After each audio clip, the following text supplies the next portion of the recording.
Hi bro. Salaar trailer release అయింది కదా? అవును చూసారా? ఎట్లా ఉంది? చూశాను, కన్నడలో చూశాను. నా కన్నడనే కదా, కన్నడలో చూసాను.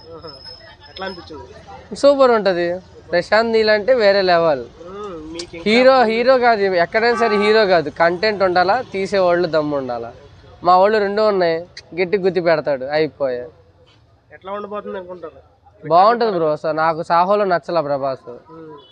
రాత మొన్న రీసెంట్గా సినిమా వచ్చిన దాంట్లో నచ్చలా, కళ్ళు ఉబ్బిపోయి ముక్కు ఉబ్బిపోయి. ఇప్పుడు చూడు మిర్చి సినిమాలలాగా హాట్గా ఉన్నాడు, మళ్ళీ అయిపోయా, ఇంకా బ్యాక్ వచ్చేసినట్టే. లుక్స్ పరంగా చూస్తే ఇంతకు ముందు సినిమాల కన్నా ఓరా మాస్గా ఉన్నాడు. ఎందుకంటే 3-4 సైన్యాలతో ఒక్కడే యుద్ధం చేయడానికి మామూలు మాటల, అది కూడా ఒక స్నేహం కోసం ఉంటాయి. ఇంకా అసలు మనం అనుకున్న విజువల్స్ ఇంత అయితే దానికి 100 ఎక్కువ ఉంటుంది అక్కడ. సల్లార్ గురించి చెప్పక్కర్లేదు, ట్రైలర్స్ చూస్తుంటే గూస్ బంప్స్ వస్తున్నాయి. ఇంక థియేటర్కి వెళ్తే ఇంకేమైనా ఉందా? రికార్డ్స్ పరంగా బాహుబలి టాప్ లో ఉంది. కొట్టిద్ది గట్టి కొట్టిద్ది.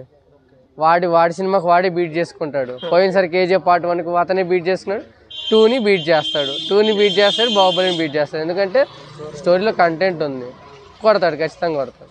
అయితే బాలీవుడ్ లో అదే రోజు అంతకు ముందు రోజు డుంకీ అని ఒక సినిమా రిలీజ్ అవుతుంది. ఏమన్నా ఎఫెక్ట్ ఉంటుంది అంటారా?